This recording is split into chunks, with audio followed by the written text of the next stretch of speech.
Semua, jumpa lagi dengan saya di sini, Mama John. Terima kasih yang udah mampir ke channel saya. Untuk yang belum tahu, perkenalkan nama saya Rili dan kamu sekarang lagi ada di channel Mama John. Saat ini saya sedang hamil 27 minggu, teman-teman, dan seperti ini besarnya.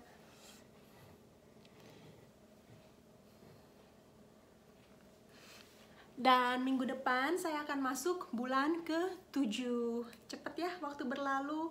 Cuma untuk di video kali ini saya tidak membahas untuk kehamilan saya di minggu ke-27, tapi lebih ke arah pengalaman saya sharing ketika saya pertama kali tahu bahwa saya tuh hamil, teman-teman. Jadi di awal saya tidak tahu bahwa saya itu hamil, dan saya baru tahu saya hamil itu di minggu ke-7. Dan sebelum saya tahu saya hamil, itu saya melakukan beberapa kesalahan yang sebenarnya memang tidak boleh dilakukan atau dikonsumsi oleh ibu hamil. Yang pertama adalah saya makan sushi. Setiap minggunya ya, jadi dari minggu pertama sampai minggu ke-7 itu saya sangat sering makan sushi, bahkan bisa beberapa kali dalam satu minggu. Di tempatnya juga untuk beli sushi nggak jauh dari sini, jadi itu memang kayak semacam satu magnet gitu loh untuk saya selalu makan sushi setiap saatnya, gampang diakses. Ternyata memang ibu hamil itu tidak boleh makan makanan mentah, teman-teman, baik itu untuk bentuknya sushi, ikan, ayam, daging, telur, itu harus dalam keadaan matang. Cuma karena memang saat itu saya tidak tahu saya hamil, jadi saya makanlah itu sushi ya. Yang kedua, pada saat itu sayangnya saya terkena indikasi penyakit grip atau yang dibilang seperti flu ya, tapi lebih ke arah flu parah ya. Dan gejalanya itu seperti gejala corona, teman-teman. Seperti halnya demam 38 derajat ke atas, tenggorokan kering, batuk kering, kehilangan penciuman ya, dan lain-lain yang memang mirip sekali dengan corona.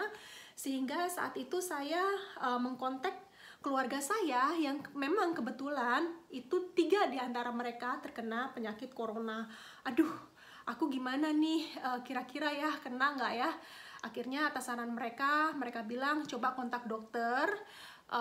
Dan saya kontak dokter, beliau datang ke sini, dilakukanlah swab test, dan saya harus tunggu sekitar 2 atau 3 hari kerja saat itu ya, teman-teman. Sambil menunggu, karena memang pengalaman keluarga saya yang pada saat itu juga sembuh dari corona, mereka bilang ya seperti halnya yang bisa kita lihat ya di surat kabar itu ya, makan makanan sehat, makan makanan bergizi, nggak boleh pusing, nggak boleh stres, positive mindset. Terus juga ada satu advice bahwa saya kalau memang memungkinkan itu bisa minum kayu putih yang dicampur air panas. Jadi 1 atau 2 tetes kayu putih yang dicampur air panas. Jadi sambil menunggu result dari dokter, saya minumlah itu ya setiap harinya, air yang dicampur dengan tetesan kayu putih. 2-3 hari berlalu, akhirnya saya mendapatkan result bahwa saya negatif corona. Hati saya begitu senang, teman-teman, karena saya nggak kena corona ya. Dan untuk merayakan, saat itu saya bilang ke suami saya, ayo kita jalan-jalan yuk, dan pergilah kita ke Museum Perang Dunia Pertama ya. Dimana saat itu saya sama sekali tidak tahu bahwa saya itu sudah hamil 1 bulan, teman-teman. Di situ saya juga makan, juga saya hajar sana sini, makan makanan yang mentah, terus juga melakukan aktivitas-aktivitas yang memang berat ya, seperti halnya panjat naik turun bukit, terus juga puter sana puter sini ya, jalan-jalan ya, namanya juga ke daerah yang kita belum pernah lihat sebelumnya. Itu ada excitement sendiri untuk kita tuh kayak abisin waktu untuk foto-foto gitu loh, dan videonya bisa kalian lihat di postingan saya sebelumnya. Yang ketiga adalah itu saya menggunakan krim yang memang ternyata memang berbahaya buat ibu hamil. Krim apakah itu? Krim-krim yang memang mengandung retinol, pemutih ya teman-teman ya, pencerah kulit, terus salicylate acid, hidroquinone, itu juga tidak boleh, sebenarnya tidak boleh dikonsumsi sama sekali, dipakai sama sekali untuk ibu hamil, karena bisa mengganggu perkembangan dari si janin sendiri gitu loh. Cuma ya nasi sudah menjadi bubur, karena saya ketidaktahuan saya sama sekali bahwa saya hamil, saya melakukan hal-hal tersebut ya teman-teman. Pulang dari museum perang, saya tetap merasakan mual-mual, dan saya pikir mungkin saya kecapean, jadi saya kerok lah teman-teman ya, metode Indonesia. Saya kerok pinggang saya, perut saya kerok semuanya, karena saya pikir saya masuk angin. Merah, memang benar-benar merah ya. Saya pikir oke.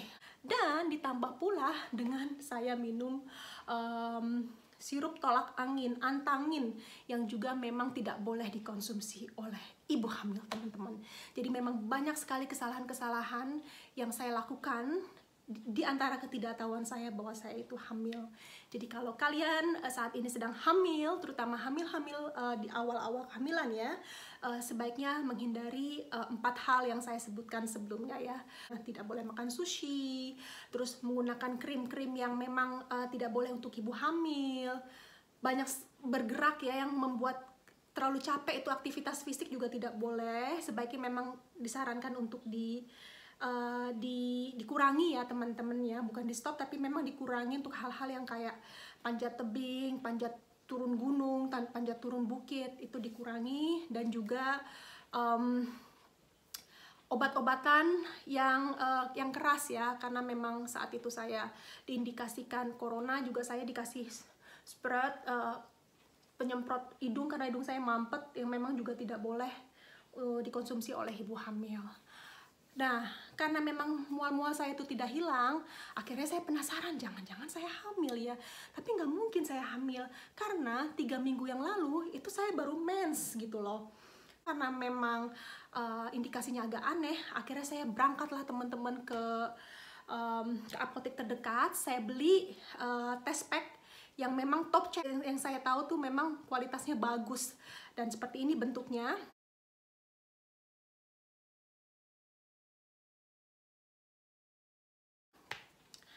Dan saya beli itu harganya sekitar 18 euro, sekitar 350.000 ya, 350 ribuan. Terus saya tunggu nih ya, nunggu 30 detik itu rasanya lama sekali teman-teman. Saya lihat, dan ternyata setelah 30 detik saya tahu bahwa saya itu hamil teman-teman. Di luar perkiraan saya kaget setengah mati saya hamil. Karena memang saya baru mens ya. Lalu saya kasih tahu lah suami saya bilang, hamil. Waduh, kita keluarga yang baby boom juga ya, karena memang di Belgia ini karena corona banyak sekali ya bayi-bayi yang bermunculan ya, yang hadir di dunia ya. Itu adalah hikmah positif dari corona. Cuma untuk memastikan, akhirnya saya pergi ke dokter kandungan teman-teman. Dan di situ dibuat appointment, dan dalam 3 hari saya bisa datang untuk cek. Dan untuk memastikan, saya bawalah itu hasil tes pack saya ya, yang positif itu ya, untuk benar-benar yakin bahwa saya itu hamil. Itu adalah pertama kali saya pergi ke ginekolog versi orang Belgia teman-teman. Dan dokter mengcek ya, mengkonfirmasikan memang saya hamil. Senang sekali hati saya. Disarankan untuk kembali dalam waktu 2 minggu pengecekan. Dan saya kembalilah dengan hati yang berbunga-bunga, dan diberikan juga vitamin teman-teman, namanya folat apa gitu ya, pokoknya intinya mengandung folat, sambil menunggu 2 minggu untuk pemeriksaan kandungan berikutnya. Pada saat itu memang dokter tidak melakukan pengecekan baik melalui transvaginal ataupun melalui perut. Cuma dari hasil tes pack saya, beliau mengkonfirmasikan bahwa saya hamil. Dan di situ ditulis 3+. Jadi memang pikiran saya, karena saya juga baru saja selesai haid sekitar 2-3 minggu, saya yakin itu mungkin sekitar 2-3 minggu. Saya bilang ke dokter, ini mungkin hasilnya tepat, karena memang saya baru saja haid di 2-3 minggu sebelumnya. Dan 2 minggu berlalu, harusnya memang saya hamil 5 minggu ya kalau dari hitungan. Ternyata teman-teman, hasil pemeriksaan transvaginal, saya hamil 9 minggu. Jadi intinya 3-4 minggu lebih cepat dari perkiraan. Loh, kok bisa? Ternyata flek atau mens yang saya pikir saya mens itu adalah flek kehamilan. Jadi saat itu saya tidak tahu bahwa saya hamil, saya pikir saya mens biasa. Memang itu beda teman-teman, mens karena mens biasa dengan flek pada kehamilan. Karena flek pada kehamilan warnanya juga beda ya, tidak merah segar, tapi apa ya, memang beda ya teman-teman. Selain warnanya juga tidak terlalu merah seperti merah haid, juga durasinya tidak lama, jadi sekitar 2-3 hari saja. Cuma saat itu memang karena haid saya tidak teratur, dan juga harinya juga tidak teratur, tidak harus selalu 7 hari atau 4 hari. Jadi saya pikir oke lah, wajar lah ya, mungkin karena mungkin stres atau apa, kecapean, jadi haidnya juga lebih cepat dari biasanya. Hamil 9 minggu, waduh gawat, gua kemarin makan ini, makan ini, gimana nanti babynya ya. Hati saya juga udah mulai antara senang dan takut ya dengan apa yang telah saya lakukan sebelum saya tahu bahwa saya itu hamil. Cuma karena memang saya tidak bisa membalikkan masa lalu, masa lalu ya, Bo. Ya saya melakukan prevensi yang bisa saya lakukan ke depan ya, karena saya tidak bisa mengkoreksi apa yang saya lakukan di masa lalu 9 minggu sebelumnya. Jadi saya makan vitamin, terus jadi vitaminnya seperti itu teman-teman. Di sini ada namanya Omnibiota Pronatal. Nah ini memang rekomendasi dari dokter. Setiap dokter memang beda-beda ya, setiap negara. Cuma yang saya suka dari sini adalah mereka ada hari-harinya di sini. Jadi hari Senin, hari Selasa, Rabu. Jadi per minggu gitu teman-teman. Karena yang di vitamin saya sebelumnya itu banyak sekali, jadi ada 50 tablet. Jadi kadang-kadang saya lupa hari ini saya udah minum atau belum ya. Jadi kalau untuk dipecah ke mingguan, untuk saya yang pelupa ini, jadi dan bisa dilihat harinya, ini kebetulan bahasa Belanda dan bahasa Perancis. Ini lebih gampang untuk bisa kita kontrol apakah hari ini kita sudah minum vitamin atau belum. Jadi ini adalah vitamin folat yang putih, dan ini adalah minyak ikan. Jadi mereka juga menyarankan untuk kita konsumsi minyak ikan ya teman-teman ya. Jadi seperti ini vitaminnya. Setelah saya mengetahui saya hamil, saya mulai alergi yang namanya bau-bauan. Aduh, begitu saya masak sedikit aja, saya tuh bisa 3 kali ganti baju teman-teman. Karena memang saya nggak bisa tahan sama bau-bauan asap, bau-bauan sama sekali. Itu harus bau-bauan netral. Saya juga pergi ke supermarket untuk belanja juga saya ganti. Karena memang saya tidak tahan dengan aneka wangi-wangian. Baik itu yang wangi-wangian mahal maupun wangi-wangian murah. Pokoknya aneka wangi-wangian saya nggak suka. Hal itu ternyata memang parah sekali saya di 3 bulan pertama, dan lebih parah dari kehamilan saya yang pertama ya, di anak saya yang pertama yang laki-laki. Kehamilan 3 bulan saya yang pertama kali ini memang sangat parah, bahkan saya tidak bisa bangun, tidur salah, bangun salah, buka mata salah, lemes teman-teman, benar-benar saya nggak ada energi, sehingga saya nggak aktif di YouTube ya teman-teman, karena memang saya nggak benar-benar energi saya tuh habis. Untuk melakukan apa saja tuh rasanya capek dan lelah sekali ya.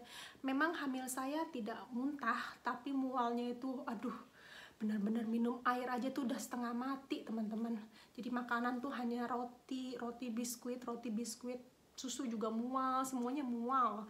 Benar-benar mual saya tuh, wah, saya tuh nggak bisa ngebayangin ternyata saya bisa ngalamin mual sehebat itu teman-teman. Tapi ternyata setelah 3 bulan, syukurnya mual itu lama-lama bergeser dan berangsur-angsur membaik. Jadi seperti itu teman-teman, pengalaman saya sharing kehamilan di 3 bulan pertama. Terima kasih yang udah nonton video ini sampai habis, dan jangan lupa ya untuk like dan subscribe untuk video di bawah ini. Terima kasih dan sampai jumpa di video berikutnya. Dah!